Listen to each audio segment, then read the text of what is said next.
I'd like to call to order the regular meeting of the Bowling Green Board of Commissioners for July 17th, 2012.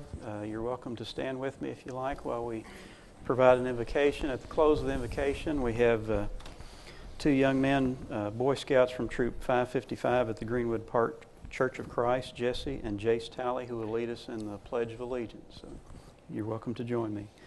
Father, thank you for this wonderful day and the rain that you've provided. Lord, we pray that you'll give us guidance as we undertake to look at the matters for the city of Bowling Green. Lord, we pray that you'll provide protection for those men and women who are serving us in police and fire, but also those who are serving overseas in the military, and bring them home safe. We ask these things in Jesus' name. Amen. Amen. Gentlemen, come forward, please, and lead us in the pledge.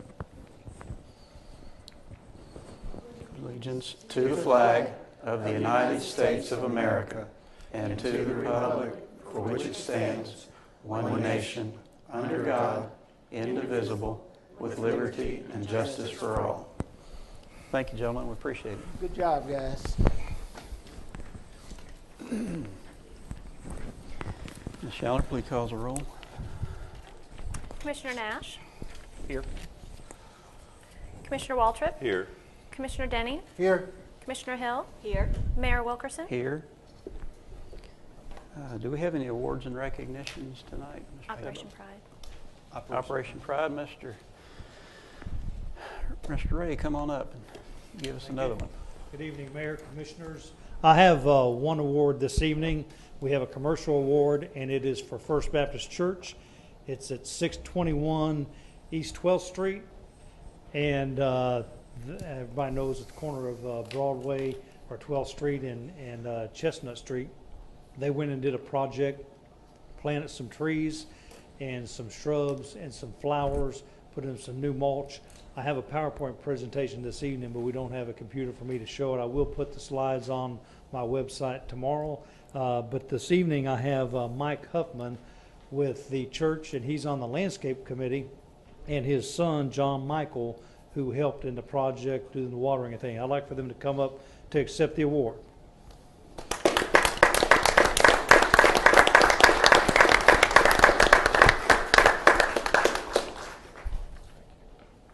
On behalf of First Baptist Church, I'd like to thank Operation Pride for recognizing our landscape improvements. Thank you. Thank you.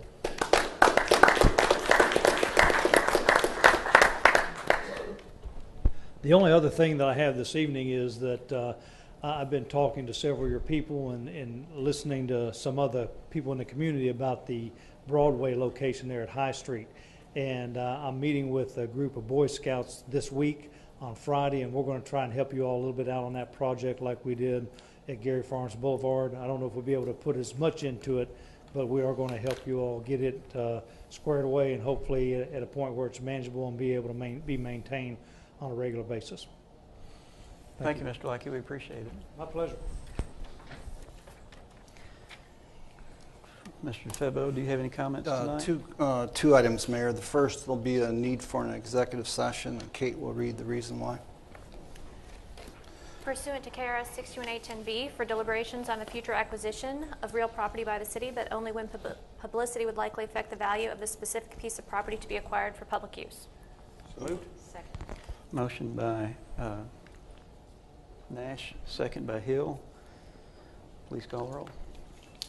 Nash. Yes. Waltrip. Yes. Denning. Yes. Hill. Yes. Wilkerson. Yes. Second item is the city is celebrating its 200-year birthday this year, and as we talked about during retreat and also during the budget, we plan to commemorate the 200 year with a special celebration. Kim Lancaster is here to outline what we had in mind to celebrate our birthday. Ms. Kim, come right ahead. Thank you, Mr. Febo. Good evening. I just want to talk briefly about what we're looking at for the bicentennial celebration. We've kind of picked the week of September 18th to the 22nd to have a variety of different things throughout that week. We are looking at having the kickoff at a commission meeting by proclaiming that Bowling Green Bicentennial Week. Looking at doing a writing contest for grades 5 through 8 where they have an opportunity to write a entry about what they love about Bowling Green, We are trying to partner with Lost River Cave, the Train Depot, and the Kentucky Museum. They are working with us to provide us some free passes for people to go and kind of tour different aspects of Bowling Green that provide some of our history. And I'm going to be working with Sam 100.7 and Woohoo 107.1 to give away some of those tickets. So hopefully we'll get to reach a bunch of people and let them know what we're doing that week. And then we plan on having an open house on that Friday the 21st to recognize our writing contest winners and kind of just to invite the public down to City Hall. And on the 22nd, that Saturday, we're looking at holding a fairly large festival at Circus Square Park, where we will have a band, significant number of children's activities, and just try and make it a really family-friendly event to close out the week and celebrate our bicentennial. Thank you. Does anyone have any questions? Looking forward to it. Good. Thank you. I know your connection with Sam 100.7. I talked to Tony Rose this morning. He would fuss at me if I didn't mention that Stuff the Bus starts Thursday through Sunday. Yes, it does. Get out to Campbell Lane to help them out. Yes.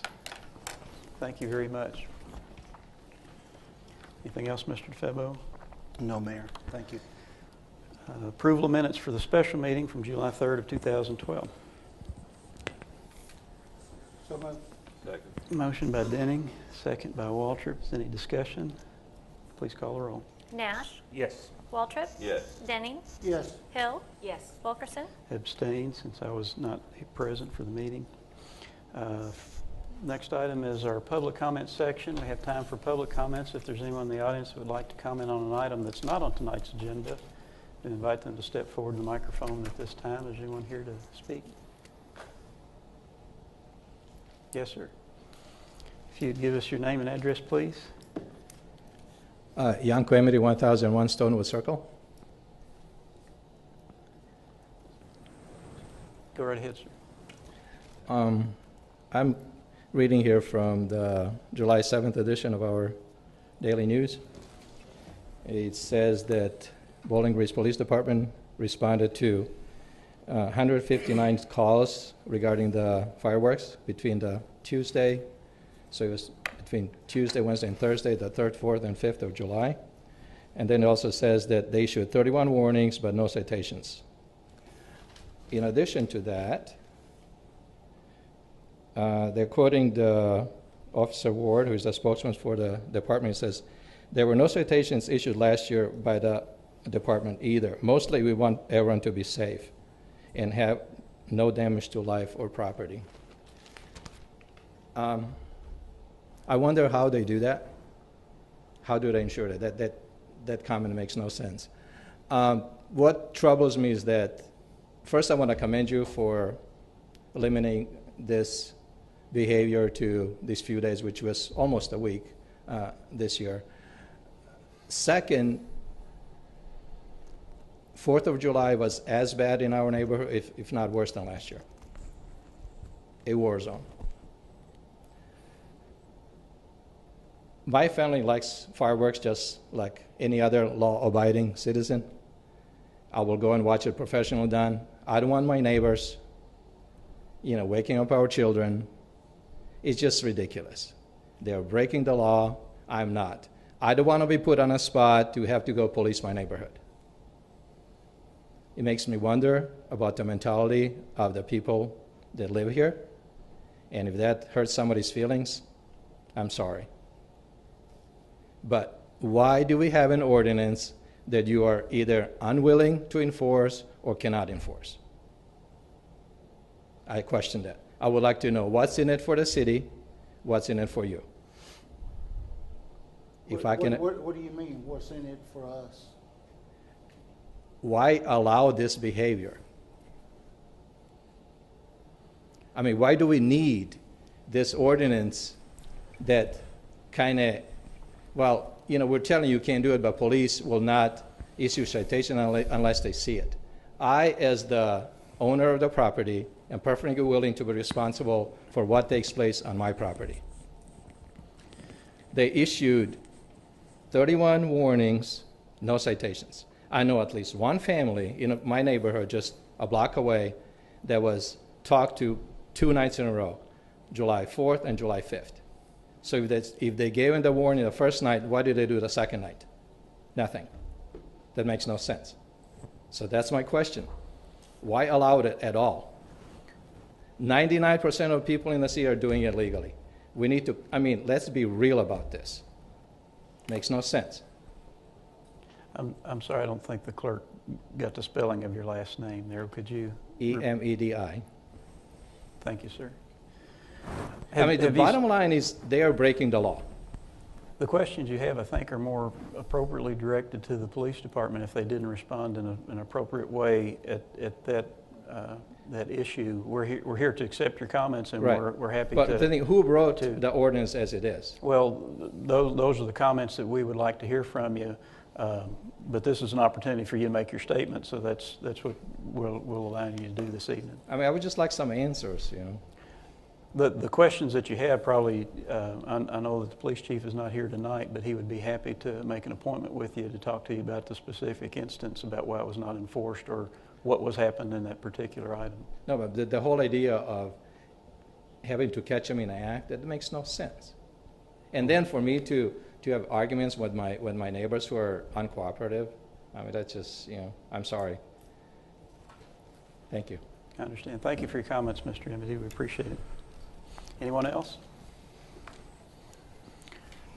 All right, first item is Municipal Order 2012-134. Municipal order approving the probationary appointment of Aubrey E. Hoagland to the position of landscape gardener in the Parks and Recreation Department. So moved. Motion by Hill, second by Nash. Mr. DeFebo. Mayor, we in commission, we had a vacancy occur in the landscape division. We advertised to fill that vacancy. We had 41 applicants from that process. Aubrey Hoagland, hope I pronounced that correctly, was determined to be the best applicant who applied. She was a part-time worker in the same division since March of 2011, and she has shown to be an excellent worker and with high recommendations. I believe she's here tonight. She is. Would you mind standing so we all can recognize you?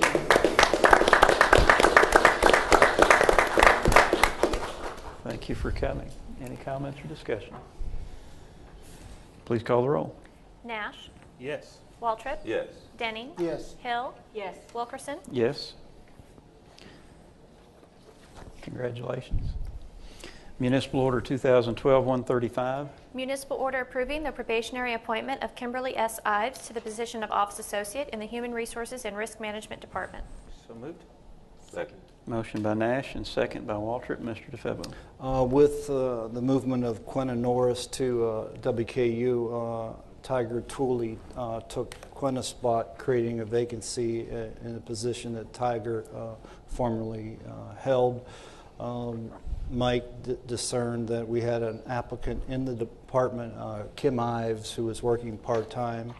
Mike at this time is asking us to not fill the exact position of human resource specialist, but create a different position, office associate instead of the higher position. Mike is here if you have any questions about his logic or rationale for doing that. Kim has worked for us for almost a year and has done an excellent job in that role. Discussion or questions? Please call the roll. Nash, Yes. Waltrip, Yes. Denning, Yes. Hill, Yes. Wilkerson. Yes. Municipal Order 2012-136. Municipal order authorizing adoption of the revised City of Bowling Green Public Safety Promotional Procedures. So moved. Second. Motion by Waltrip and second by Nash. Mr. DeFebo. As the commission knows, promotions are very important to the public safety cadre of our community. We try to fine-tune those and create a fair and appropriate promotional environment. Mike Grubbs has worked with the fire department to fine-tune that environment, and along with Greg Johnson, who's on vacation, has recommended a number of changes to the promotional policy, and they're outlined in a memo. Michael's here and would like to briefly present to you a quick overview of what those changes are. Mr. Grubbs, come up. So did you need to wait? Yeah. Do you want to ask her now? Yeah, Mr. Denning had a question. I want to make sure I'm clear on this policy and procedures. We have an individual, of course, that's already working within the department based on this being a promotional procedure. I guess my question is, and you'll clear my mind, let's say that I'm a fireman and I work on truck so-and-so. Is this saying that I have got to go through a training process to learn to drive the other vehicles that I am not driving? Well, the department already does that as part of the job they're in. Say a fire driver or firefighter, they're already learning that equipment. The policy that we're requesting that you revise tonight is talking about when they go for promotion, how we go about testing them for that. But as part of their everyday job, they're learning the various pieces of equipment already, regardless of whether they're going for promotion or not. Whatever equipment they use at their fire station, they're learning that equipment. Good evening. Just to kind of highlight, the main change we're proposing has to do with the driver skills test for fire apparatus operators. You may recall last year after we completed the fire promotional process, we had a couple of grievances where employees felt that our policy didn't comply with the actual testing that we were doing. While technically we won the grievance, if you want to call it that went before the Administrative Appeals Board, the chief and I agreed that we did need to fine-tune some of our language to make sure that the testing we're doing complied with the policy and vice versa. So he actually worked with an employee committee in the fire department to review the fire apparatus operator test and then also the language we need to have in the policy manual to comply with it. For example, the policy technically says we will test the candidates on every piece of equipment in the fire department. We can't do that. There's 30 or 40 pieces of equipment, and that's not the intent to test them on every piece of equipment. So we've changed that language. It also says that we will use exercises from the National Fire Protection Association. We don't technically use their exercises, we develop our own. So we've changed the language to say that we'll use their standards to develop that. He ran this through an employee committee. We have no negative comments about the change. There are a couple of other minor changes proposed in the policy that affect both police and fire. We ran that through both departments, no comments. One is that in order to qualify for testing, it says you have to have X number of years of experience at a rank. And I got a question a couple of years ago. I've been an acting sergeant for a year because so-and-so's in Afghanistan. Does that year as an acting sergeant count as experience? I reviewed it and said, yes, you've been a fill-in sergeant, you're doing all the work of a sergeant, that counts. This would codify that interpretation that I had, so there's no question about it in the future. There's another minor change where we're proposing to include documents from the department that we might want to include on the written test. Now it says that departmental SOPs or general orders can be included, and we have for years. But there could be a case where there's a particular document that the chief wants to include on the written test. This says we can do that, but we have to notify the candidates well in advance that that's going to be on the test. And again, the changes were run through the employees of both departments. The chief's got no negative comments about it, and we are getting ready to start the next fire promotional test, so we do need to get this clarified before we issue that. So, if you've got any questions, I'll be glad to answer those. Any questions? Any comments or discussion? Anything else, Mr. Denning? No, sir. Okay. Thank you, Mr. Grubbs. No discussion, please call the roll. Nash, Yes. Waltrip, Yes. Denning, Yes. Hill. Yes. Wilkerson. Yes. Municipal Order 2012-137. Municipal order authorizing and accepting bid number 2012-44 for Public Works Fleet Tool Bid from Dan Jenkins Sales of Bowling Green, Kentucky in the amount of $72,775.75. So moved. Second. Motion by Nash and second by Denning. Mr. DeFebo. In this year's budget, we thought it was in the best interest of the city for the city to provide a basic set of mechanical tools for all our mechanics in the Public Works Fleet Division. That was approved in the budget. We went out to bid. We had 2 bidders. The low bidder was from Bowling Green, Dan Jenkins Sales. We're here to recommend the approval of that bid. Jeff Lashley is here if you have any questions about what particular tools we're buying. Any discussion, questions? Only to say that I'm glad that the city's taking this step in buying the tools. We thought it was important. Yeah, I think it's good for the employee in the city. Please call the roll. Nash, Yes. Waltrip, Yes. Denning, Yes. Hill, Yes. Wilkerson. Yes. Municipal Order 2012-138. Municipal order authorizing and accepting bid number 2012-37 for Cisco Voice over Internet Protocol phone system from JBK Network Consulting of Bowling Green, Kentucky, in the amount not to exceed $385,000. So moved. Second. Motion by Waltrip and second by Hill. Mr. Febo. Approximately 3 years ago, we discerned that it was important for the city to migrate to what is known as voice over IP for our telephone service. Our financial problems put a halt to that dream at the moment, but we've been saving the money ever since that point, and we're here tonight to ask you to recommend a bid to a local vendor to provide voice over IP to the whole city. We had 5 bidders, and we used the committee process, and JBK Network Consulting in Bowling Green was the lowest. You can find a memo in your packet. We believe this will provide a more modern product. Any of us that have used a phone know that it's difficult sometimes to complete phone calls and get voicemail. It's reached its planned obsolescence. So we're comfortable with moving to this technology. And again, Lynn and his committee went through the process, and he's here tonight if you have any questions. I have a question for Mr. Hartley. Didn't want you to get dressed up for nothing. $385,000 is a lot of money. How many phones are we actually getting out of this? If I recall, it's right at around 300, I believe. I know there's like 450 that's total users, voicemail, but the actual phones, if I remember right, I have to look it up. I can email that the exact number, but I think it was in the 300 something range. Does this require a different server to handle all the information?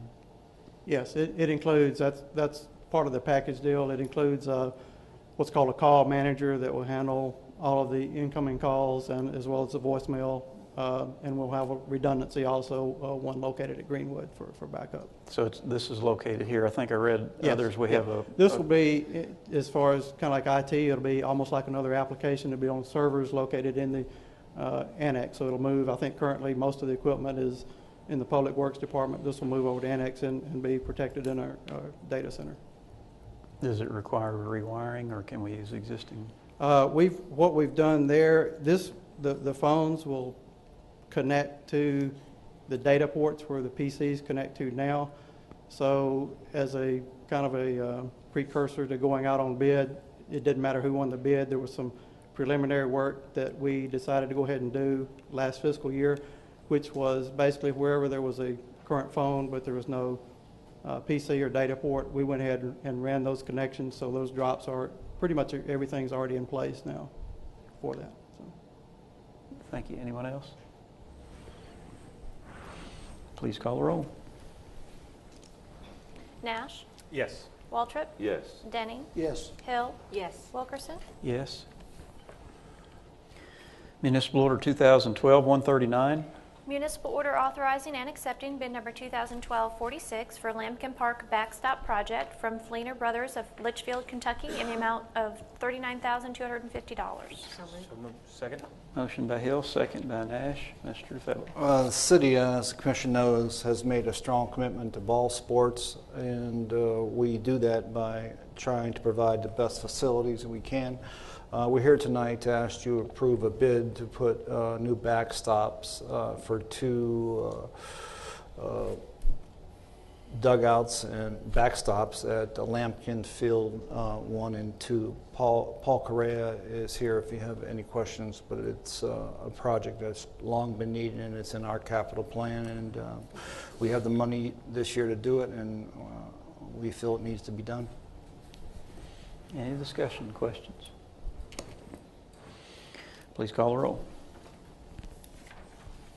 Nash, Yes. Waltrip, Yes. Denning, Yes. Hill, Yes. Wilkerson. Yes.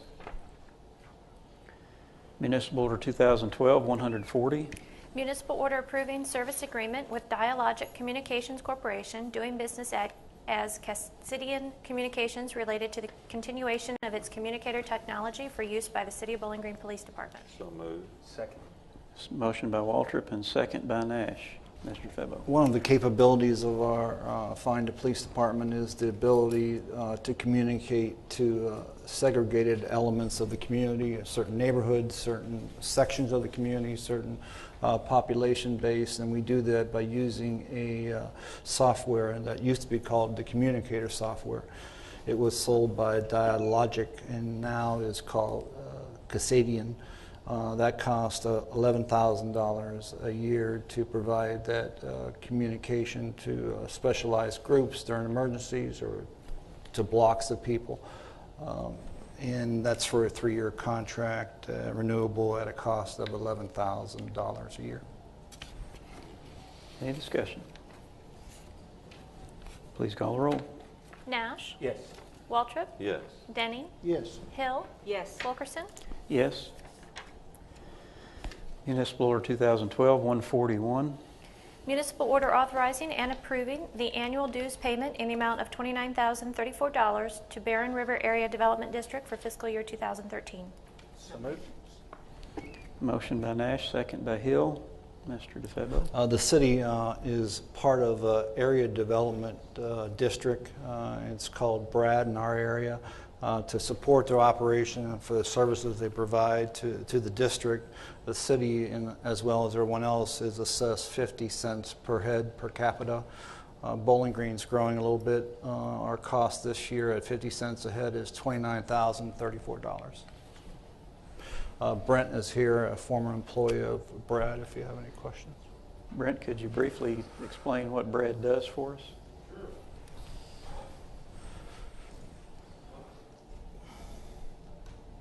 They actually serve 3 functions. There's 3 major groups out there. There's the Workforce Investment Group. That's mainly a federally funded program through the Workforce Investment Act. So whenever you have a factory that shuts down and everybody gets laid off, they go in, provide training, assist those people in relocating to new jobs and new skills. Then you have the Area Agency on Aging. I think that's right. And they provide elderly services throughout the community, and that's probably the largest part of what they do here in Bowling Green is through their aging population. That's your Meals on Wheels programs, things like that. They don't provide the service, they provide the funding and oversight for those. And then the part that I had experience in was the planning and development. That's where your transportation planning, all your road projects, your water sewer project planning, mapping, that function. So those are the 3 main functions of the BRAD office outside of the administration. If you have any other questions, I'll be glad to answer. Anyone else? I'm going to also add they're also jobbers. I'm sorry? They're also jobbers. They do small jobs for communities. For example, they did our... Yeah, they provide some, the planning and development staff does provide some contract services for my department, and then they also provide my type of work that I do for the city to the rest of the region. That's kind of where I cut my teeth, is doing that type of community development, economic development projects. Did you have a question, Mr. Nash? I'm sorry. No, I did not. Okay. I thought it was an outstanding explanation. Thank you, sir. Anyone else? Thank you, Mr. Childers. Please call the roll. Nash, Yes. Waltrip, Yes. Denning, Yes. Hill, Yes. Wilkerson. Yes. Municipal Order 2012-142. Municipal order authorizing agreements between the City of Bowling Green and each of the 9 approved subrecipients for Year 9 Community Development Block Grant Program funding. So moved. Second. Motion by Hill, second by Nash. Mr. Febo. This year, we projected to receive $496,000 of community development block grant. Brent hit it pretty close. We got $496 and $81. To deal with that $81, Brent and his department made a decision to allocate the $80 to 4 unrestricted fund grantees to give them 20 more bucks each. So that seemed the fairest thing to do. Any questions? Please call the roll. Nash, Yes. Waltrip, Yes. Denning, Yes. Hill, Yes. Wilkerson. Yes. Municipal Order 2012-143. Municipal order approving amendments to the Energy Efficiency and Conservation Block Grant Funding Agreement with the U.S. Department of Energy. So moved. Second.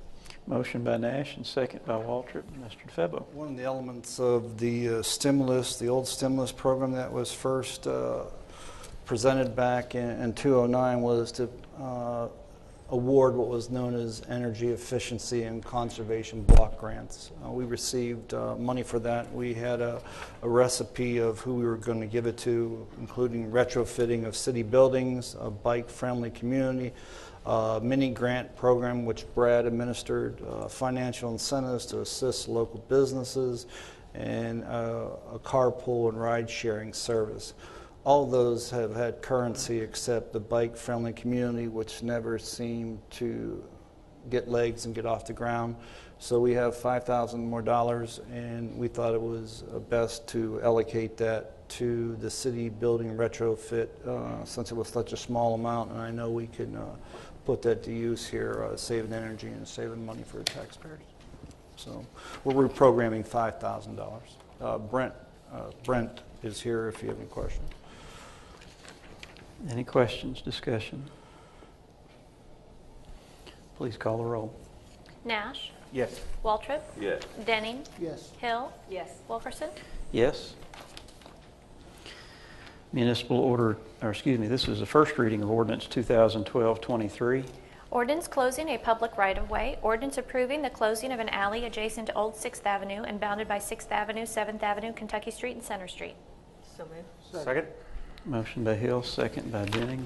I saw some advanced TV publicity on this item tonight before the meeting. It talked about us closing a portion of a paper street on the triangle to allow it to be used for Dollar General, and this makes possible the first step in that building process. Steve Hunter is here to answer any questions, as well as Gene, in terms of any legal issues you may have. Any discussion? No. I just want to point out Mr. Chardin inquired about the alley and was making sure they're not closing Center Street. So I just want to confirm that this is an interior alley within that triangle. All right. Anything I else? didn't make that clear. Okay. Any other discussion? Please call the roll. Nash, Yes. Waltrip, Yes. Denning, Yes. Hill, Yes. Wilkerson. Yes. First reading of ordinance 2012-24. Ordinance rezoning real estate. Ordinance rezoning a tract of land containing 1.33 acres from PUD Planned Unit Development and LI Light Industry to HB Highway Business, located between 6th Avenue, 7th Avenue, Kentucky Street, and Center Street, presently owned by Sandiford Properties Incorporated. So moved. Second. Motion by Hill and second by Nash. Mr. Febo. Mayor, items 12, 13, 14, and 15 are all in the same family, referring to recommendations from the Planning and Zoning Board. Steve Hunter is here if you would like to ask him to come forward and entertain any questions on any four of these issues. Everyone's had an opportunity to read the package. Any questions? I did not. Please call the roll. Nash, Yes. Waltrip, Yes. Denning, Yes. Hill, Yes. Wilkerson. Yes. First reading of ordinance 2012-25. Ordinance rezoning real estate. Ordinance rezoning a tract of land containing 6.505 acres from LI Light Industry to HI Heavy Industry, located at 1412 Memphis Junction Road, presently owned by SML Properties, LLC. So moved. Second. Motion by Nash and second by Waltrip. Again, any questions after reading the material? Please call the roll. Nash, Yes. Waltrip? Yes. Denning? Yes. Hill? Yes. Wilkerson? Yes. First reading of ordinance 2012-26. Ordinance rezoning real estate. Ordinance rezoning a tract of land containing 3.176 acres from P Public, F floodplain, and LI light industry to LI light industry and F floodplain, located at 2325 Airway Court, presently owned by Bowling Green Warren County Regional Airport Board and KY Corp. LLC as contract vendee. So moved. Second? Motion by Hill and second by Nash. Is there any questions or discussion? Please call the roll. Nash? Yes. Waltrip? Yes. Denning? Yes. Hill? Yes. Wilkerson? Yes. Next is first reading of ordinance 2012-27. Ordinance amending zoning ordinance. Ordinance amending Articles 1, 2, 3, 4, 5, 6, and 8, and appendices of the zoning ordinance for the City of Bowling Green, Kentucky, as recommended by the City County Planning Commission. I need a motion. So moved. Walter. Second. Second by Denning. All right. I think Mr. Steve Hunter, the Executive Director from Planning and Zoning, is here. I know I've already briefed you about some questions that I've got, so do you have any comments to make before we get started That here? slow motion hurt his feelings, I think. We're doing okay. Thank you. Again, I'll be glad to answer any questions about this. Is what we call a text amendment in the zoning ordinance.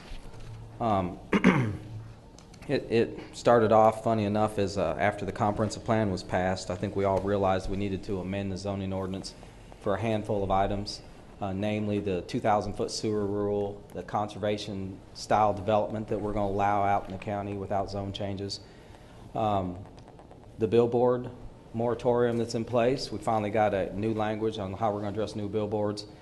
But the staff started in January as kind of what we call a housekeeping exercise. Everyone just grabbed their books. We sat around the table, about nine of our staff, and just went through and said, okay, what are there other things we could fix in the book to make the book better? These were staff members that had Post-its hanging out of their books, mainly Daniel Fowler, our plan reviewer. And we just went through and ended up changing 171 pages. Over 200 items are in this text amendment. Worked on that January through April. Took the liaison board in May. They only had one comment, and it related to county fire protection standards that you guys probably read about in the paper. And the county did amend this document on the floor with that one issue, and then ended up changing another issue that related to county fire protection standards. But no other items were tagged, at least from the liaison board or anybody else in the community. And again, I'm here to answer any questions on any of the 171 pages you guys might have questions on. I know you made a presentation several months ago with regard to the comprehensive plan, but this is our first opportunity to address it in its next to final form, I guess, because the county's changes are not incorporated. This we'll have to add it as an amendment. Is that correct? That's correct. You have the Planning Commission's recommendation for all 171 pages that they passed that night. The Warren County amendment, I believe, went out in your packet, or should have. We sent it over separate. It says WC Fiscal Court Amendment 62212, and it's red line, black line, to show you the difference between what the Planning Commission proposed and what Warren County Fiscal Court ended up amending. And you should have that, and that would be a smart amendment, I think, to go ahead, and if you guys are okay with that same language, to just pass this document with Warren County's floor amendment would keep the book at least looking the same for both jurisdictions. They have had both readings. Plum Springs has had a first reading. Woodburn's had a first reading. Smiths Grove's next. So again, we're trying to get all 6 governments ultimately to have the same zoning ordinance for the county. Does anyone have any questions or discussion before I get started? If I can, I guess on page 8 of our document, I know that doesn't coincide with yours, Steve. I think it's 2.52, 2.5.2. 2.5.2, right. Number 8. Yeah, you guys typed it up in a different format than what we sent over. We got the regular page numbers, but I believe you're in 2.52 is the historic preservation. Yes. Powers and duties of the board. Powers and duties. Yeah, let me get to that page. Number 8 indicates that they initiate plans for preservation and rehabilitation of individual historic buildings. Was that at the request of the property owner, or is that on her own? Well, that power and duty item has come up a few times. The Historic Preservation Board is basically a hearing board, just like the Planning Commission, Board of Adjustments, Design Review Board. Folks that need to get certificate of appropriateness would make application, go before that board, and they would rule on your request. The board does do other things, and that's what's laid out, I think, in items 1 through 8. Really, when you read a lot of those, the staff would do a lot of those. For example, like number 1, conducting surveys of historic buildings and areas. But number 8, I believe, has been in the ordinance for several years and may even date back to your original ordinance that the city passed, whatever year, 98 or something, when it was first created. But that does read like that somebody initiates plans. Typically, I guess it could be the staff, could be the board, or could be property owners. But it's clearly under the duties of the board. So the way I read that is the board could just initiate plans. It says undertake educational programs. I would hope the staff would initiate that type of thing and take it to the board, and I'm not aware that the board does a whole lot of that, but it is something that our attorney has pointed out to the board several times, that we have to be a little careful about exceeding their role as a hearing board. Their main function is to come in, hear cases, and make a ruling. Some of the things they may just want to undertake might be better suited for Landmark, for example, in the education area, that the board really is there to hear cases and have a docket and make rulings. I guess that would be my concern, is that you have a board that's supposed to provide a fair and objective review of a presentation, whether it's a certificate of appropriateness or whatever, yet it becomes an advocacy group in this area. So I don't think that those particular areas, they don't seem to overlap, I guess. And again, as new board members come on, I know our attorney has sat down with them and tried to explain to them their role, how they function as a quasi-judicial body and make rulings. He's always cautioned them that this number 8 really should go through this. This should be really the staff does these type of things and brings them to the board. Would it be more appropriate in a different spot? Or well, I'm not sure it needs to be in the ordinance if it's bothersome to anybody, and if it's unclear that the board may end up doing this, or one board member may say, hey, I'll go out and initiate some type of project. I don't think that's what we want it to do, but it's worded in such a way that it's been raised to me several times. It just seems somewhat vague. It's been raised several times. Other people have brought it to your attention. Sure. And again, maybe it's better. Maybe that's the job really Landmark does, or the staff does, or I do. But whether or not it needs to be in this section of the ordinance or not, it's a good question. And really, the main function of the board is really number 5 and 4 and 5. So that's what they do 90% of the time. But I guess, again, this whole section, Article 2, is all the boards under the Planning Commission jurisdiction and all their duties. And most of them are, 1 or 2 items. This one just happens to have 8 items. I would defer to your all's judgment on that. I mean, I don't think it affects much either way, whether that sentence is in the ordinance or not. Maybe it's been answered, but what is initiating plans? I'm not sure I understand what that means. Well, I guess there could be historic nominations. There could be, for example, when the College Hill Historic District was formed, it was just a national district and it became a local district. The groundwork was actually, probably started by the College Hill neighbors. I think that's what the mayor's getting to, that the neighborhood said we'd like to become a local district. Staff played a role. But, again, being underneath the board duties is a little bit of an issue. You would think it would start with the staff, start with the neighborhood, or the city, or the planning commission. But this says initiate plans. I guess it could be to create a new district, create a conservation district. I think in the past they brought you guys proposed legislation for demolition delay, demolition by neglect. I think the board has brought you all legislation, and I guess that sort of fits under there. They could just come up with ideas and plans to better historic preservation in our community. I don't know what all it could be. Those are just examples I'm aware of in the last few years. Any comments or questions? No, sir. Next is on our page 21, 3.13.3. 3.13.3, I believe, is still in historic. That's in the overlay standards, correct? And that sentence, or that comment indicating that the historic overlay standards shall include the national standards, but it says it also, you know, it's and other local standards is an imperative there. I don't know that we have local standards for everyone, and you know, the word shall, maybe we put may include on that last sentence, and may include other local standards. Sure.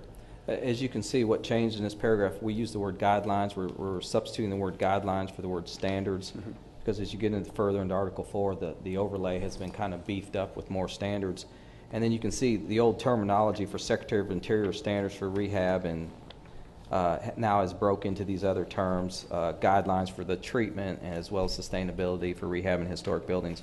So that substitutes basically those words, but you are right, it says other local standards in place of guidelines, but the word shall is up there that says they shall include these things. I think they're in their document. To me, if it needs to say may, that's fine.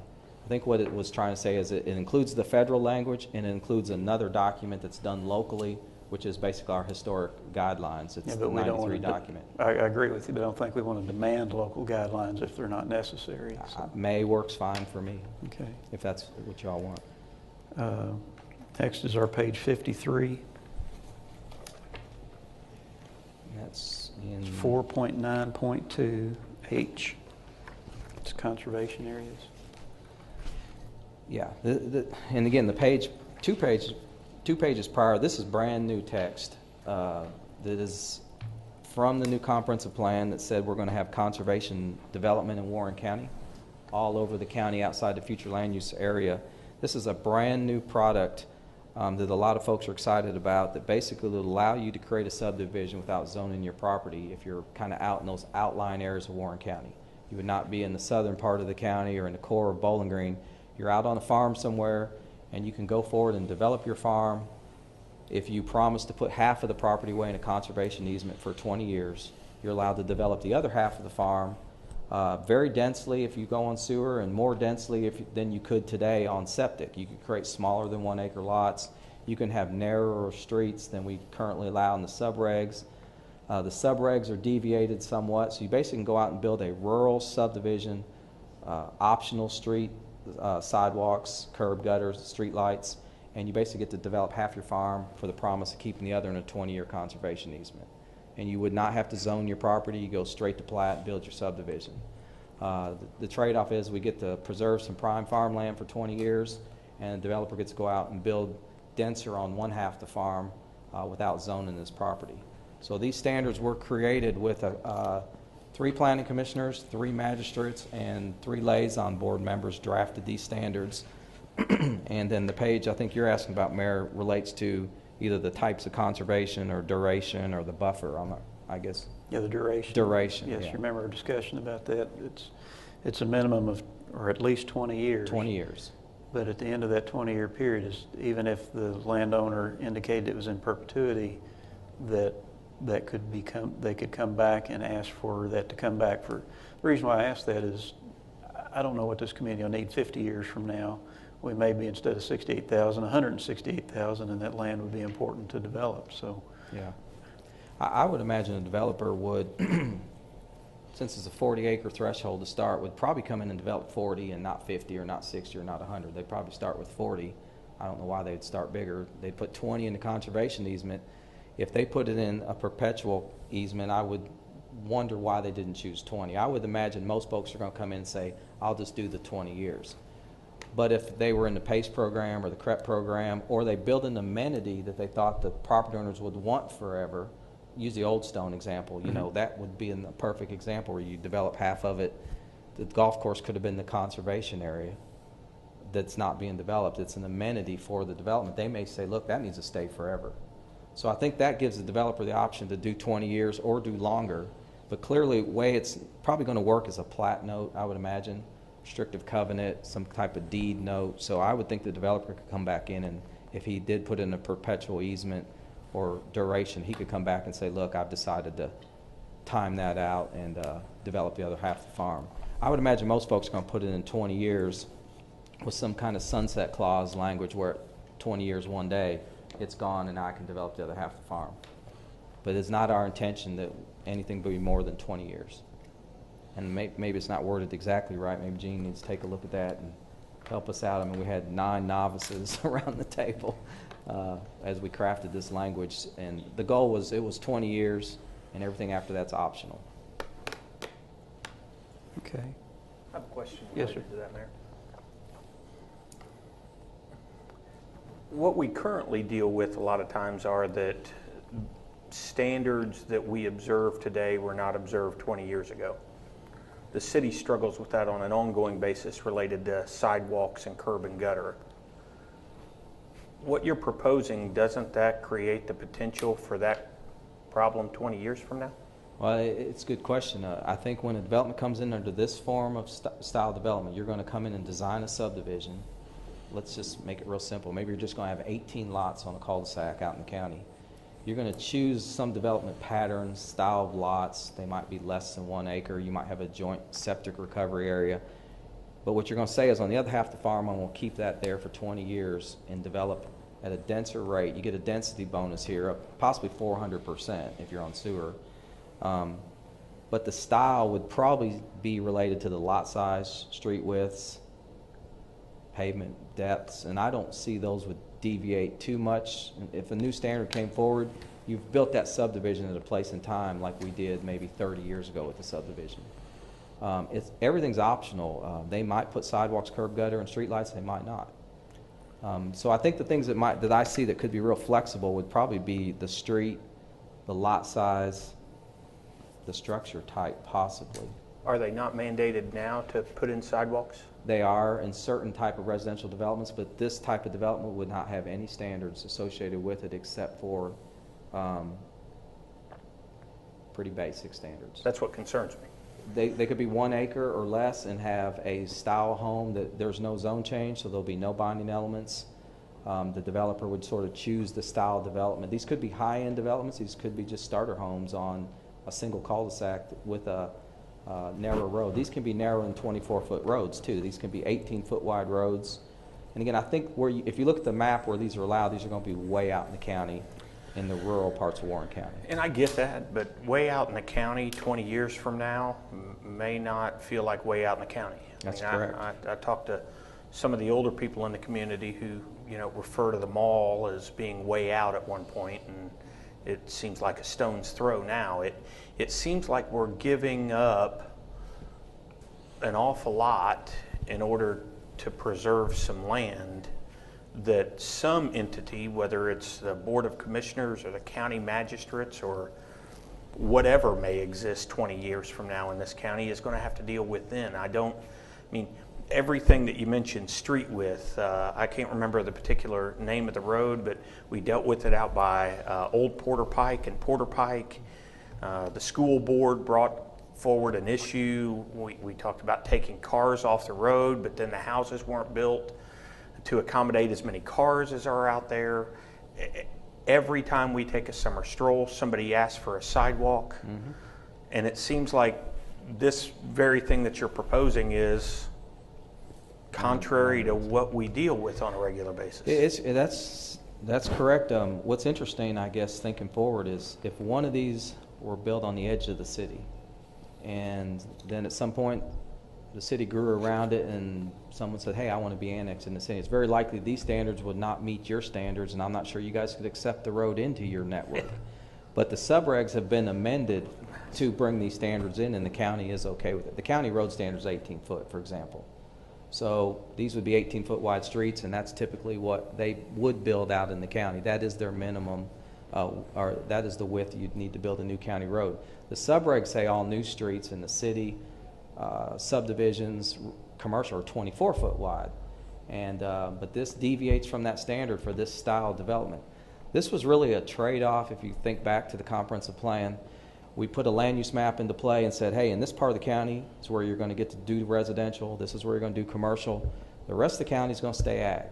Folks struggled with that and said, hey, there's a perception I had some kind of development rights out in the county. I could zone residential and put lots of lots in Richardsville or Hadley or Browning. This product was put forward to say, hey, this is another kind of development that could go out there to substitute for, I guess, that loss of development rights through traditional zoning. This is not in the core part of Bowling Green or the southern part of the county, and really it's pretty far out from the city right now. I mean, we're talking Richardsville, Hadley, Browning, Smiths Grove, north of Oakland. But the edges of the boundary do abut to 31W, South Warren, probably get down to Cemetery Road as you're coming around the county. But most of the city and the surrounding part of the city has actually got future land use map categories, and this is outside of that. I'm not sure without this product, the comprehensive plan would have passed. So when the comprehensive plan was amended on the floor at fiscal court to say we're going to allow this style of development, it had to be created later. And the 3 county magistrates, 3 planning commissioners, and the liaison board put this product forward as a flexible product. The density bonuses grew, the road width shrank, everything got optional, again, to make the threshold very low on how you could go out and build a subdivision. Which feels a lot to me like kicking the can 20 years down the road so it's somebody else's problem. It feels that way a little bit to me too. But I could see the benefit. Again, the research we did on conservation developments in other states end up being, funny enough, higher end developments where you go in and create a real amenity and put $250,000 homes. They're not starter homes, real nature areas, and typically they don't put narrower streets. They do put sidewalks or trails or playgrounds or have river views that build an amenity that you would want to keep in a perpetual fashion so the homeowners don't buy into a lot and all of a sudden the golf course is gone or the nature trail is gone. Those other communities that you looked at, did they already have the level of accommodations that Bowling Green already has when it comes to higher end homes? Varied. They were all over. They're kind of both, every kind of community. But this product typically is used in that form. River Green, Barrington Manor, think about those type of subdivisions. You could see where someone going to take 50 acres and instead of having to go zone their property, they do the same 1 acre lots with $400,000 homes and build an amenity, and they don't zone the property. I don't think a developer is going to shortcut then the streets and sidewalks and streetlights. Those property owners are going to want those other amenities built into those subdivisions. Underground utilities, for example. If they're building $400,000 homes. That style. If it's starter homes, they're 125, vinyl sided, 1,400 square foot homes, like my part of the county. It's very likely we're going to see a 900-foot cul-de-sac with 10 lots on it, and the road's going to be 18 foot wide, and there'll be no amenity except 18 homes. And when those 18 homeowners want an amenity, who do you think they're going to turn to? Their government. And therein lies, I mean, I get that it was given away in effort to get the comprehensive plan passed. I just wondered, what did we gain by that? The only thing I can actually put my finger on is that other part of the farm. If we're in a prime farmland part of Warren County, go south towards the new school, go up the Oakland area, up 31W, we would be preserving lands of valuable or importance for another 20 years. So someone couldn't just go out there and zone all 40 acres and cut it up into ones, and all of a sudden those 20 acres are gone forever. We will have that prime farmland or valuable wooded areas for another 20 years for the trade-off of you get to build the other half of the farm. And in 20 years, they could build the exact neighborhood that they built today. Then they can come forward and develop the other half 20 years down the road. So if it was 18 and 18, we've gone from 18 people asking their government to fix their problem to double that number. Eventually it'll be 36 lots on. The interesting part is the other half of the subdivision would probably have to fall under the regular standards of the subregs. The conservation development side will get this kind of deviated standards, but the other half would come in as a normal subdivision, and the subregs could change between now and the 20 years, as you alluded to, and then there would be a different standard. Which, in my opinion, would only create more division within the neighborhood if 18 homes were built one way and 18 homes were built another way and 18 homes were built a third way. It's just going to be more people asking the government to spend more money to fix a problem that we could have headed off through standards to begin with. You know, again, we're not going to know the first product till someone tries one, Right. and see, you know, it's high end, low end. And I'm not 18 lots. suggesting that all the products will be the same. I mean, the very first product that comes in maybe go like gangbusters would be great, and all the concerns I have are for naught. The 15th project that comes in Sure. may not be, or vice versa. One of the things we really struggled with, Commissioner Nash, was the 18-foot wide road could come off a 14-foot wide road somewhere in Warren County. You know, you could drive out Jack Simmons Road, turn left, turn right, and build this subdivision, and we're out there with, maybe we're not at the fire protection standard we'd like to be at. We just drove off two 14-foot wide roads and built a subdivision with 10 lots. You know, how responsible is that? So I think the goal here is try to give some product out there, still give some folks some development rights out in the ag district that were being lost with the new future land use map, and the trade-off to preserve land. No further questions at this time.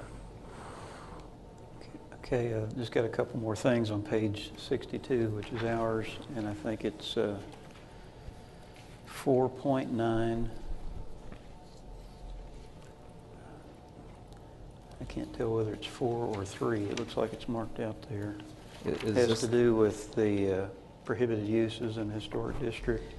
Yeah, this is new, and 4.9.4 is the new historic district overlay.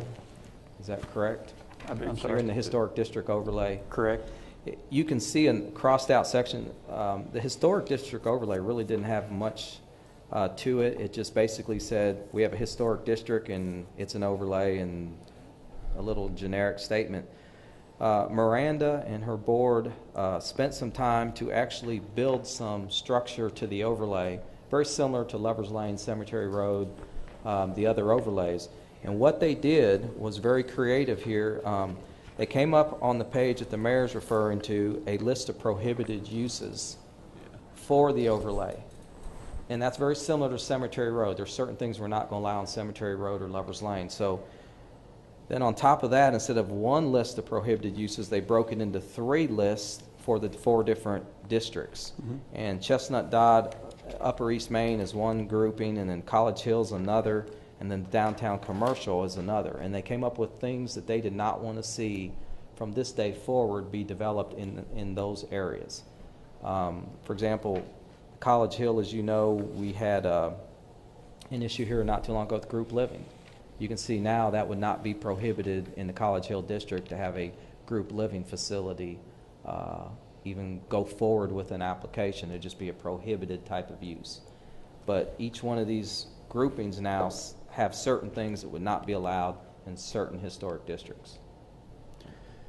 My question has to do with the downtown commercial local historic district, and items 4, 5, and 6 indicate that you can't have the hotel or the commercial parking or retail drive-through.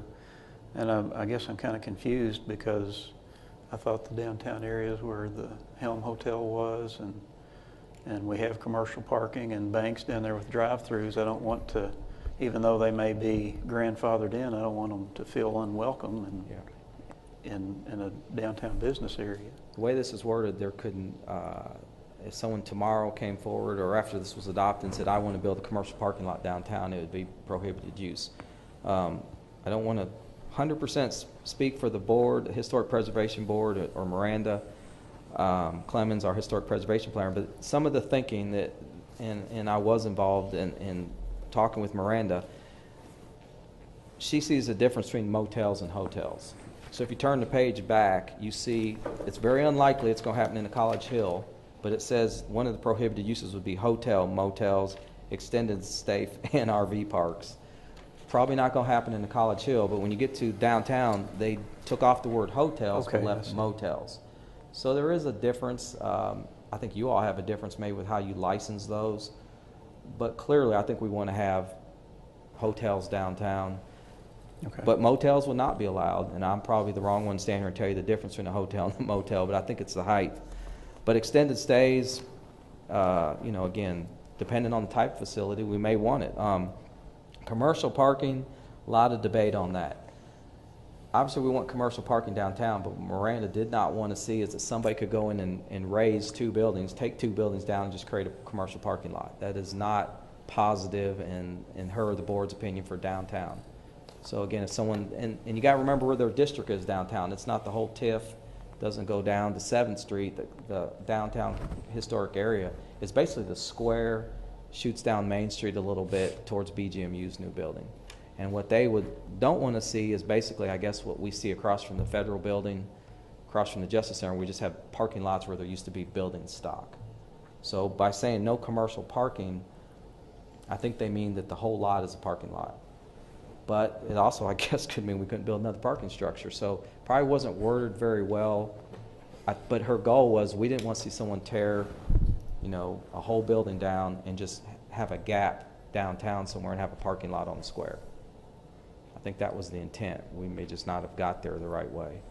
Now, the last one, 6, retail with drive-throughs or pickup windows. It was a drive-through pickup window was an issue. Some of the talk was BB&T's new building has an ATM drive-through component. Not necessarily something you saw historically, or if you go back and research that, drive-through lanes, ATMs, things that are kind of automobile oriented is, again, not possibly a positive thing for the downtown. We just wouldn't want to see drive-through lanes created downtown on the square. I'm trying to speak for Miranda. I understand that might include dry cleaners or drugstore, pharmacy, but they did not want to see the automobile component of how you create that and how that would affect basically the square. You can imagine if someone tried to build a drive-through in one of the buildings downtown, something would have to go away. Although we had a few downtown, I guess, where the old BB&T bank was, there was clearly a drive-through there.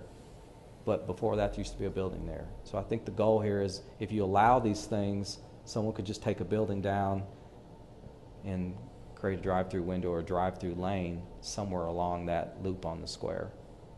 BB&T did theirs very smartly behind the building, and we still have a whole block face of building stock on the square. But I think that's what they struggled with is, what if down the road we have a bunch of drive-throughs or fast food comes in downtown, Taco Bell comes on the square and they need a drive-through lane?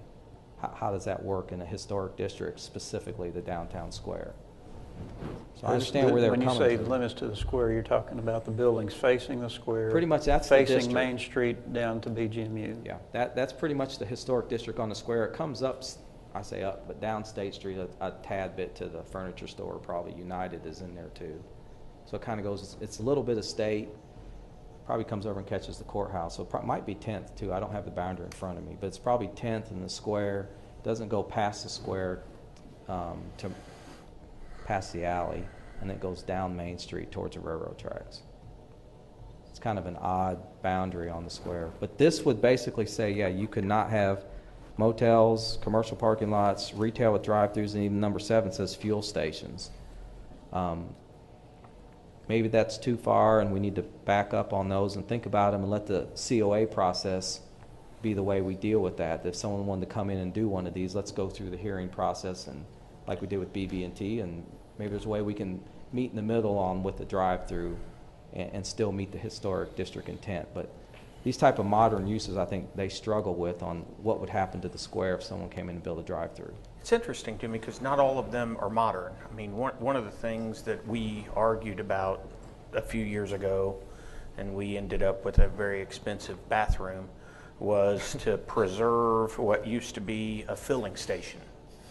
And so that's really not a new use. I mean, Bowling Green's a car town. The idea that we're trying to limit the number of cars that come into the square, whether they're through drive-throughs or to buy gas, and to label those as new uses doesn't make sense to me, given that a lot of the Lee's building that they did across from Booth was a filling station, I believe, at one time, and a car repair. I believe the current Booth building worked as that. The corner of Circus Square was a filling station and a repair shop. I don't... It's adaptive reuse, and I'm probably not the right one to really speak for what Miranda's mindset, but I think You're absolutely correct that there's got to be a way we can still have new uses, but I think their goal was that to put a drive-through lane in somewhere, something has to be moved. If it's physical building stock, you got to create a drive-through lane. It's not that we don't want vehicles, we don't want drive-through lanes, which end up substituting for a building that's sitting on the ground, is the way I interpret this. Clearly, we have a drive-through with U.S. Bank. There's drive-through lanes all over. A lot of them are behind the buildings or under the buildings, so maybe it is too far reaching just say we won't have those. But I think the goal was if you say no drive-throughs, no at all, then it's less likely someone would tear down one of the buildings mid-block and put a drive-through lane in for something that's being renovated next door.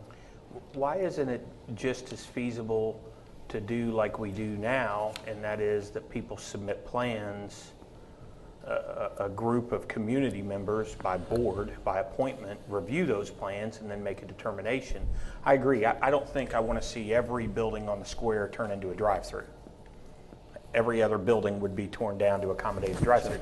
I don't think that's a square that represents Bowling Green very well, but I don't know that if one building on the square wants a drive-through and none of the others do, that we should just, with one stroke of a pen, eliminate the ability to do that. Or lure another bank downtown that would clearly need a drive-through component, to function in modern times. I mean, my long-term vision of downtown is that people live down here, that it's not just commercial. People might want a pharmacy that allows for drive-through. It might allow for dry cleaning. Yeah. You won't have a pharmacy without a drive-through. Pardon me? You will not have a pharmacy without a drive-through. And that would be the issue. I just don't know why we aren't leaving it to a group of peers or community members at the time these plans come forward, as opposed to just saying, no. If you look at those other lists, clearly they were working on College Hill to try to keep some things from transition in that neighborhood. The downtown has a smaller list. And again, eating establishments with drive-throughs are also on there. But I think clearly they put a few things in there to try to, I guess, just maintain the integrity of the square. Again, I'll defer to you all. If you all struggle with that, we can take that out at this time. And clearly we have a COA process. If someone was going to build something new, they'd have to make an application, go before the board and get approval, just like BB&T did. And they worked with the board, and now we have a product down there I think we're all proud of. And it has a drive-through component and ATM component. But I just think they're just worried that if that overtook the square, that would be a problem. And I think we all agree on that, and that's why it went in there. So it could either be reworded to a specific kind of retail, for example, or maybe we just take 6 out for the time being, and let's see if it becomes a problem for real. Steve, one question real quick. Maybe other people know. I'm not sure I know the difference between motels and hotels. Maybe we do that. But where do bed and breakfasts fall in? Where does what? There's bed and breakfast. I know, but are they classified as hotels, motels, and facilities? I'll probably get myself in trouble. Maybe Jeff needs to jump in here. But at one point, there are bed and breakfasts. Yeah, I know. And I've had a couple end up in the county, and we've tried to figure out what the difference. I had one in the city. And when I called the occupational office, I think you all actually have a different category. There's a different note that says this is a bed and breakfast, this is a motel, hotel, or extended. And I don't know, Gene, any difference in that you all track them differently or give them a different occupation license, or maybe they're all lumped together. I don't know. We collect the room tax on them just like all the other hotels and motels, and they have to have an occupational license as well. So I'm not sure. I have to do a lot of digging on that. My guess is hotel's taller than a motel. Motels are typically 2 stories, suburban style, even 1 story, but hotels end up being, 3 or 4 or 5, something taller. But the zoning ordinance does not define it that clearly. Extended stay, I think we know what that is. We're building one out on Campbell Lane. Folks stay there longer than 24 hours. It could be 2 days, 4 days, 7 days. But this would not prohibit a bed and breakfast in any of these historic districts. Because we had an issue several years ago about a bed and breakfast. You have to get another approval to have bed and breakfast in a residential zone other than commercial. They're allowed in the county by right, but in a residential zone you still have to get a conditional use permit to have bed and breakfast, and it's limited to a number of rooms specific to the zone. But motel, I guess motel could be done properly. Any other discussion, questions? We'll leave those in, leave them out. Well, we've got the amendment to add from the county, and I don't know that I have the language prepared because we didn't, this is our first opportunity to deal with it as a commission. So I'll probably prepare with Gene some language for the amendment. That's fine. And I would move to table it till next time if y'all don't have any objections. That's fine. All right. We need a I motion. second then. Motion by Wilkerson, second by Denning to table it to the next meeting. I'll bring Miranda back next meeting for you guys too, and she can answer all your questions on that. And I'll find out about the hotels and motels by then. Motion for table has no discussions. Can I ask one additional question? For Steve, yeah. Of Steve. Sure. And I don't mean this smart in any way, but whoever is going to come forward, what I'd really like are answers. Sure. And some real answers to, I know you can't anticipate every question that's going to come up, and so I don't anticipate necessarily an answer to every question, but I do think it odd that something that would be put before us, we'd be asked to vote on it tonight, and the questions that come up can't be answered about definitions of what things mean. I will have firm definitions, difference between hotel and motel, and again, most of the time in the city, they're one and the same as far as use. If you pull open the zoning ordinance in Article 5, we have overnight accommodations as the term. It's motel, hotel, bed and breakfast, extended stay, tourist homes. It's one use that's allowed in certain places. In this case, the Historic Preservation Board is making a difference between the two, and I'll make sure I find out what that is. And I'll also have Miranda come in and explain to me the actual planning logic between the drive-through rationale there. And again, she can come to the meeting and explain to you exactly in the grand scheme of historic preservation and the square in particular what their mindset was when they were thinking about that. And shouldn't our language match? It should. It should. I mean, one of the things we tried to move forward with a comprehensive Absolutely. plan is eliminating conflicts between language, and it seems like as soon as we get the comprehensive plan over, we're starting the same arduous, nightmarish process that, again, we're just kicking the can down the road for some other people brave enough or dumb enough to run for these positions to deal with. Sure. The term is overnight accommodations is what we use, and there's another one, inn. There's an inn. Hotels, motels, inns, extended stays, tourist homes, bed and breakfast. All of those are somewhere you go and stay other than your residence for a short period of time, pay a fee. They broke those out separate, so you can do an inn, but you can't do a hotel, that type of thing. And maybe they should have just said overnight accommodations and made it simple. I think they wanted to allow motel and extended stay and inns, but not hotels. So I'll get an answer on that, bring it back to you guys. Thank you. Thank you. Thank you. Okay, the motion on the floor is to table to the next meeting. Please call the roll. Nash, Yes. Waltrip, Yes. Denning, Yes. Hill. Yes. Wilkerson. Yes. I apologize for taking so long on that. I just feel like we need to address some issues there. First reading of ordinance 2012-28. Ordinance relating to budget amendment. Ordinance approving amendment number 5 to the City of Bowling Green, Kentucky annual operating budget for fiscal year 2012. Second. Motion by Hill, second by Waltrip. Mr. DeFebo. Mayor and Commission, this is our fifth and hopefully final budget amendment for the last fiscal year. Jeff can answer any questions you may have. Any questions, Mr. Meisel? Please call the roll. I'm sorry. This is the last one, I promise, for FY12. It's the last cleanup of the last fiscal year's budget. Yes, You promise. I promise. Please call the roll. Nash, Yes. Waltrip, Yes. Denning, Yes. Hill. Yes. Wilkerson. Yes. I like his confidence. And ordinance 2012-29, first reading. Ordinance amending Code of Ordinances. Ordinance amending Chapter 21, Streets and Sidewalks of the City of Bowling Green Code of Ordinances to make changes related to right-of-way obstructions, stormwater, and street cuts. So moved. Motion by Waltrip and second by Hill. Mr. DeFebo. Ordinance item number 17 and number 18 are in the same family of action. I think we had a show and tell last month in which Jeff and his staff came forward and explained some of the changes they would like to make to Chapter 21 dealing with right-of-way obstruction, stormwater, and street cuts. And item number 18 refers to some changes we like to make in the traffic management plan to better serve residents. We've had, I think, a month or more to go over these items. Jeff is here, as well as Melissa Kanzler, to thoroughly answer any questions you may have. I think Jeff may have a presentation. Does anyone have any questions? He certainly has a suit. You go first. Jeff Lashley, Public Works Director. Mr. Nash has a question for you, sir. Okay. Why allow those structures that exist within the right-of-way as of September 1, 2012 to remain? In particular, this, I guess the biggest issue is mailboxes. Strictly the volume of them. Example being brick mailboxes, would we issue a letter to everybody that had a brick mailbox?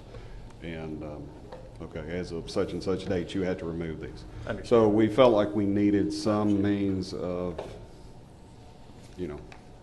minimal disruption. A lot of what we've done, we've tried to loosen some stuff up where we thought it needed to be, and tighten down on some other things. And this is one issue, brick mailboxes, if they're hit, they're, would cause more damage than just a 4x4 mailbox out on the side of the road. So again, just the sheer volume of them.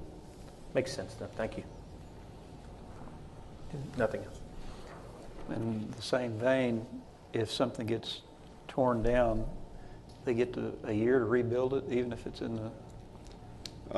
Yes, and that came out, we adopted stuff out of the zoning ordinance. That was that language. Melissa researched that a little more in depth and can address that. I didn't read it that way. It's on top of page 2, the bottom of the first paragraph. Yeah, I read it. I just didn't read it that way. That's interesting.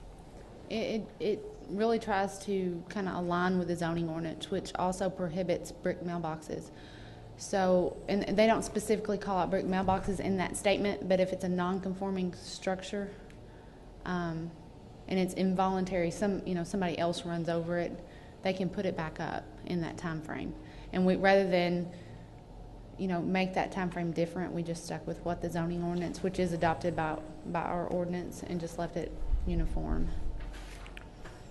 If it's a, may I? Yeah. I'm sorry. If it's a non-conforming structure to begin with, right, and it's grandfathered in, but then it's later knocked down, why would we allow it to be rebuilt if it's non-conforming to begin with? Good question. I think it's just on the behalf, kind of as Jeff said, allowing the things that are already in place. And I get that. I get that we don't want to issue 800 notices to tear down your brick mailbox tomorrow. Right. But I guess if we know it's not supposed to be there, and it gets knocked down, it gets removed voluntarily or involuntarily, I don't know why we would allow a grace period. To me, I mean, if I break it down and put it into layman's terms, you have a year to break the law.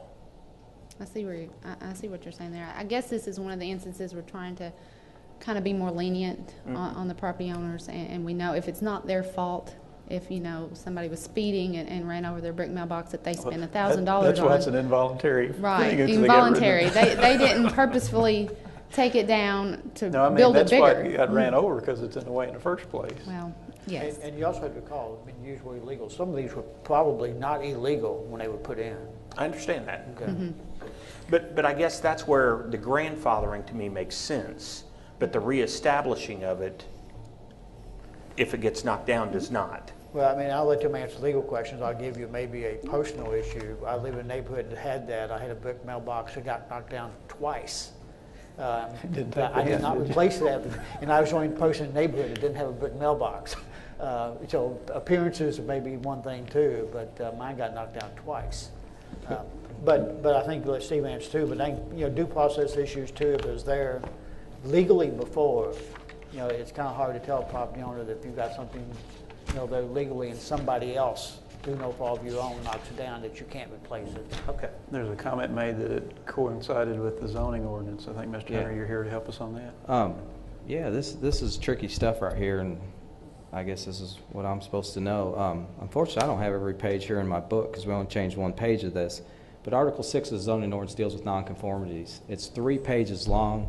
It's the most complicated part of the zoning ordinance to understand kind of what we're doing here, but there's been a few things stated here that aren't exactly how I think I interpret those. First, the deal with brick mailboxes. The zoning ordinance allows brick mailboxes in the right-of-way. I'll just tell you right now, the jurisdictions can make their own rules on what's allowed in your right-of-way, but the zoning ordinance clearly says that there's some structures that can go in the right-of-way with the approval of the local jurisdiction. As accessory structures, we deal with brick mailboxes and make this interpretation. They're breakaway structures. So we allow brick mailboxes to be built in the right-of-way or be built. We categorize those as breakaway structures because when you hit them, they break. And it says you can put breakaway structures in the right-of-way, such as brick mailboxes. That's what the zoning ordinance says right now. We don't say they're prohibited. We say only breakaway structures are allowed, such as brick mailboxes. That's how we handle that. We made that interpretation several years ago, worked with the county on that. There's a lot of them out in the county. And the issue is if you're going to build it where they don't break away, then you can't do them. But as long as they break, then there's no different than a 4x4 bending over when you hit it. Commissioner Nash's question is right on point. Nonconformities are not meant to stay forever. You get grandfathered in, but at some point, some nonconformities are meant to go away. And there are things in the right-of-way, besides brick mailboxes, there's homes in the right-of-way out in the county. There's full structures that protrude out into the right-of-way, a foot or two, that type of thing. If the house burns, it gets down to what's voluntary and what's involuntary. If something burns, you have so many months to build it back. But if something's damaged voluntarily and it's beyond 55% or beyond repair, it cannot go back. So there are times when just because you had it in the right-of-way or the lot was non-conforming for other reasons doesn't mean you can put it back once it's destroyed. We have to figure out whether it's voluntary, involuntary, what percentage of that is. And again, if something burns to the ground, it's a non-conforming lot. Let's say it doesn't have to do with the right-of-way. Your setbacks are wrong. You have 12 months to build that structure back because it was, in a sense, possibly an involuntary action. But if, you decide to tear your house down and it was a non-conforming lot, that doesn't give you the right to build it back and not meet the setback requirements. So we treat the right-of-way just like setbacks. It's either non-conforming or not. There's non-conforming structures, non-conforming uses, and non-conforming lots. And each one has a different test on how long it gets to exist and when those rights cease. For example, on uses, if you had a business and the business shut down for 24 months, you can't go back and open the business, even though you have a commercial structure there. So again, that's how we interpret brick mailboxes, the right-of-way, and non-conforming structures. It depends whether it's voluntary, involuntary, and Melissa's right. You could come back and build it back. You got a year to do that, but again, if it's a voluntary action, not necessarily every time can you do that. We have to look at them case by case and figure out what happened.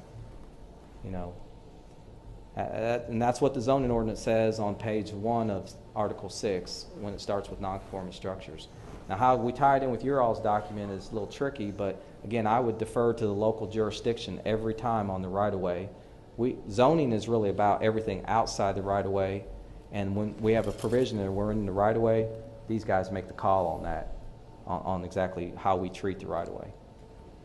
I probably confused you on that, but that's what it says. No, I like that you knew what it said. I'm not 100% sure I can explain it well, though. Thank you.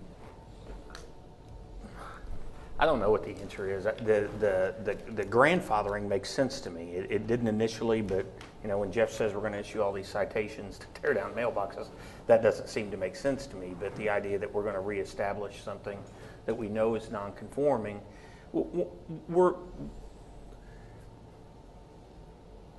I had a discussion with a citizen just this weekend about right-of-way issues, and it appears on our meeting this evening. I think one of the things that we don't do enough is protect our right-of-ways.